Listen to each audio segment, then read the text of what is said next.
नमस्कार दोस्तों, स्वागत है आपका victorious group of English scholars में। इस समय हम लोग रेन एंड मार्टिन बुक से प्रपोजिशन की सीरीज को कंटिन्यू कर रहे हैं। उसी क्रम में आज हम लोग प्रपोजिशन ड्रिल नंबर 9 को अटेम्प्ट करेंगे। तो बिना देरी के हुए शुरू करते हैं। पहला क्वेश्चन है, no doubt he has achieved much but I can not give him credit for all that he boast of या बोस्ट अबाउट। यहाँ पे दोनों हो सकता है।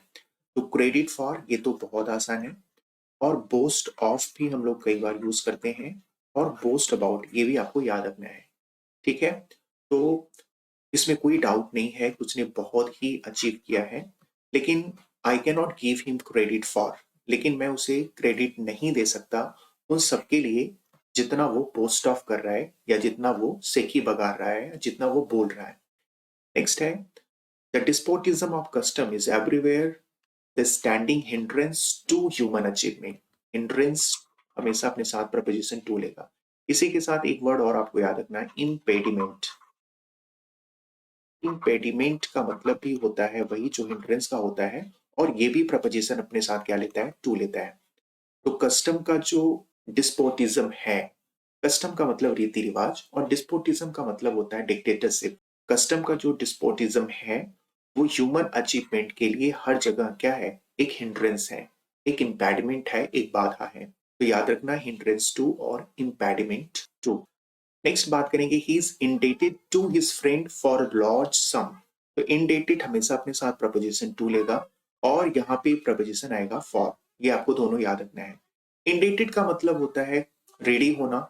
ठीक है, तो वो अपने दोस्त का रेडी है, किसके लिए, फॉर लार्ज सम, मतलब हो जाएगा लार्ज अमाउंट ऑफ मनी। एक वर्ड और आपको याद रखना है, इंडेटेड टू और ओब्लाइज टू। ओब्लाइज्ड भी अपने साथ प्रपोजिशन क्या लेता है, टू लेता है। दोनों को आपको याद रखना है। नेक्स्ट है, what doctor Arnold mainly aimed at was to promote the self development of young minds committed to his charge। आपको याद रखना है, एम हमेशा अपने साथ फिक्स प्रपोजिशन क्या लेगा, एट, और कमिट ये भी अपने साथ फिक्स प्रपोजिशन टू लेता है। तो एम्ड एट और कमिटेड टू ये आपको याद रखना है। Next, he was so much enamored of her that he forgot his duties to his children। तो enamored यहाँ पे आएगा प्रपोजिशन of, और यहाँ पे प्रपोजिशन आएगा to। ठीक है, enamored of her यानी उससे बहुत ज्यादा अटैच हो जाना। वह जो है उससे इतना ज्यादा अटैच हो गया था कि अपने बच्चों के प्रति जो उसकी ड्यूटीज थी वो उसको भूल गया। तो forgot हमेशा अपने साथ प्रपोजिशन to लेगा, और यहाँ पे enamored के साथ यहाँ पे आएगा of। Next, it is difficult to agree with those critics who ascribe the work of Shakespeare to Bacon। तो ध्यान रखना, ascribe हमेशा अपने साथ प्रपोजिशन टू लेगा। एग्री, डिसएग्री, एंग्री ये सारे के सारे अपने साथ प्रपोजिशन विद लेते हैं। दोनों आसान है, और इसका मतलब ये होगा कि उन क्रिटिक्स से एग्री करना बहुत ही डिफिकल्ट है जो विलियम शेक्सपियर की वर्क को बेकन का वर्क कह देते हैं।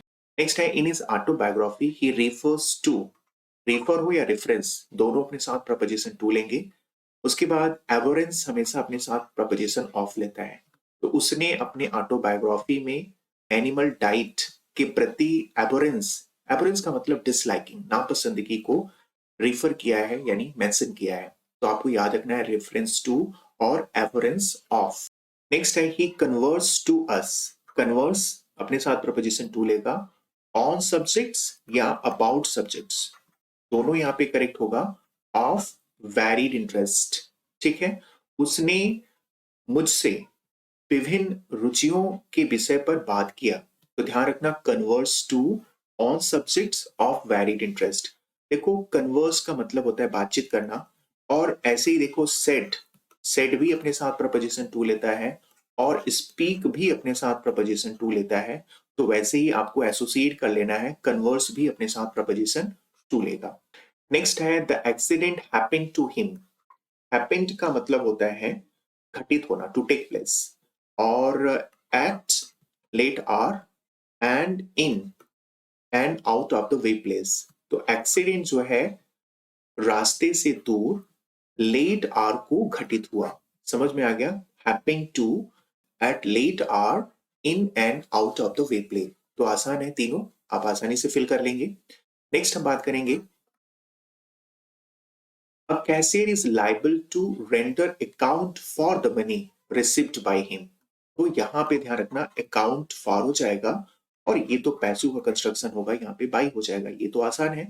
तो कैशियर जो है वो जिम्मेदार है, लाइबल मतलब जिम्मेदार होना, टू रेंडर मतलब देना, अकाउंट फॉर का मतलब लेखा जोखा। ठीक है, तो किसी भी कैशियर को जो पैसे मिलते हैं उसका लेखा जोखा देने के लिए वो क्या है, लाइबल है। ये आपको ध्यान में रखना है। अकाउंट फॉर और अकाउंटेबल टू होता है, ध्यान रखना, अकाउंट फॉर और अकाउंटेबल टू दोनों आपको याद रखना है।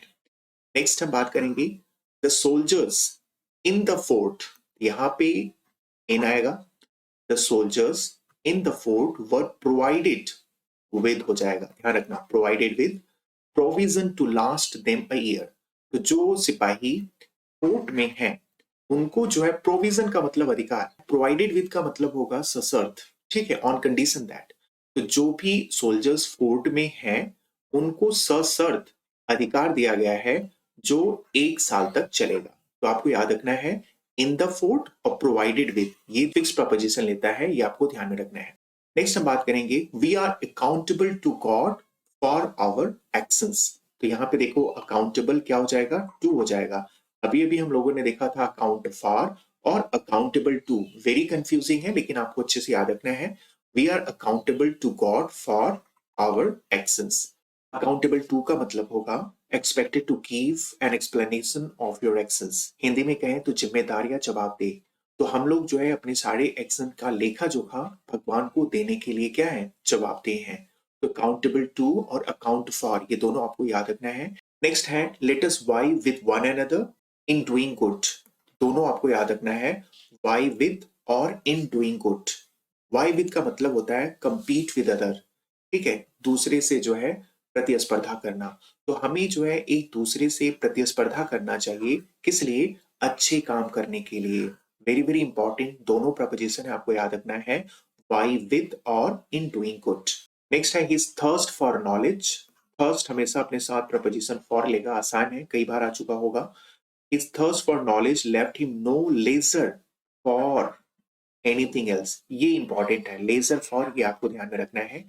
तो उसका जो है नॉलेज के प्रति जो जिज्ञासा है, जिसकी वजह से और किसी चीज के लिए उसके पास फ्री टाइम नहीं बचता है। लेजर का मतलब होता है फ्री टाइम होना, तो लेजर फॉर ये आपको ध्यान में रखना है, इंपॉर्टेंट है। नेक्स्ट है the rich and the poor alike nobly responded to. Respond हमेशा अपने साथ प्रपोजिशन टू लेगा, ये तो आसान है, लेकिन आपको याद रखना है कॉल फॉर फर्दर फंड्स। तो कॉल फॉर ये आपको याद रखना है, कॉल ऑफ टाइम होता है, समय की पुकार या समय की मांग, लेकिन कॉल फॉर फर्दर डिमांड्स होता है।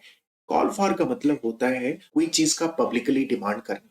तो यहाँ पे इस लाइन का मतलब होगा कि जब भी फर्दर फंड्स का पब्लिकली डिमांड किया गया था तो the rich and the poor, सभी अमीर सभी गरीब लोगों ने नोबली मतलब ईमानदारी से एक साथ जो है रिस्पॉन्ड किए थे।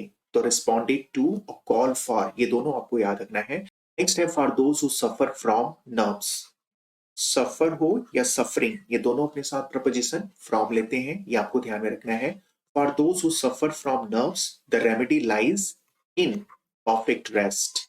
तो जिनको भी घबराहट की समस्या है, नर्व्स मतलब घबराहट की समस्या है, उसका जो रेमेडी है वो ये है कि लंबे समय तक वो क्या करें, बेड पर पड़े रहें। लाइज इन का मतलब होता है to stay in bed later than usual time because you don't want to get up. जब आप उठना ना चाहें, लंबे समय तक बेड पर पड़े रहें, उसको हम बोलते हैं लाइजिंग। तो जिनको भी घबराहट की समस्या है उसका इलाज यही है कि वो परफेक्ट रेस्ट ले, यानी वो बिस्तर पर लंबे समय तक लेटे रहें। नेक्स्ट है अ स्लेव लाइज अंडर। यहाँ पे करेक्ट प्रपोजिशन होगा under the necessity of obeying his masters order. Lies under का मतलब होता है डायरेक्टली बिलो, किसी के अधीन होना। और नेसेसिटी हमेशा अपने साथ प्रपोजिशन क्या लेगा, ऑफ लेगा, नेसेसिटी ऑफ। तो कोई भी जो दास होता है वो अपने मालिक की आवश्यकताओं के आदेश का जी हजूरी करता है, ठीक है। तो ध्यान रखना लाइज अंडर और नेसेसिटी ऑफ ये दोनों आपको याद रखना है। नेक्स्ट है the heir to the throne. Heir मतलब उत्तराधिकारी, और ये हमेशा अपने साथ फिक्स्ड प्रपोजिशन लेता है, ये आपको याद रखना है। The heir to the throne was free from free from physical and moral taint. Taint का मतलब होता है कलंक। तो जो सिंहासन का उत्तराधिकारी है वो फिजिकल और मॉरल टेंट से क्या है, वो फ्री है। तो फ्री फ्रॉम एयर टू, दोनों अपने साथ फिक्स प्रपोजिशन लेते हैं, आसान भी है। नेक्स्ट है, he impressed on them that the sorcery was vital to their success. तो इम्प्रेस्ड ऑन का मतलब होता है किसी को किसी चीज की इंपॉर्टेंस को समझाना। To make someone understand the importance of something या वैल्यू ऑफ समथिंग, इसको हम क्या कहते हैं, इम्प्रेस्ड ऑन। तो वो जो है उन सबको ये समझाने में सफल रहा कि सॉर्सरी जो होती है उनकी सफलता के लिए क्या है, वेरी इंपॉर्टेंट है। वाइटल टू का मतलब होता है वेरी इंपॉर्टेंट। नेक्स्ट है, methylated spirit is the spirit of wine made undrinkable by mixing it with methyl to exempt it from duty। तो ध्यान रखना, मिक्स हमेशा अपने साथ प्रपोजिशन क्या लेगा, विद, और एग्जैम्प्ट भी अपने साथ फिक्स प्रपोजिशन क्या लेगा, फ्रॉम। तो दोनों आसान है, ये आपको याद रखना है। तो देखो इस तरह से हम लोगों ने सारी प्रपोजिशन को बहुत अच्छे से डिस्कस कर लिया है। आगे की एक्सरसाइज को हम लोग नेक्स्ट वीडियो में कवर करेंगे। आज के लिए बस इतना ही, धन्यवाद, थैंक यू।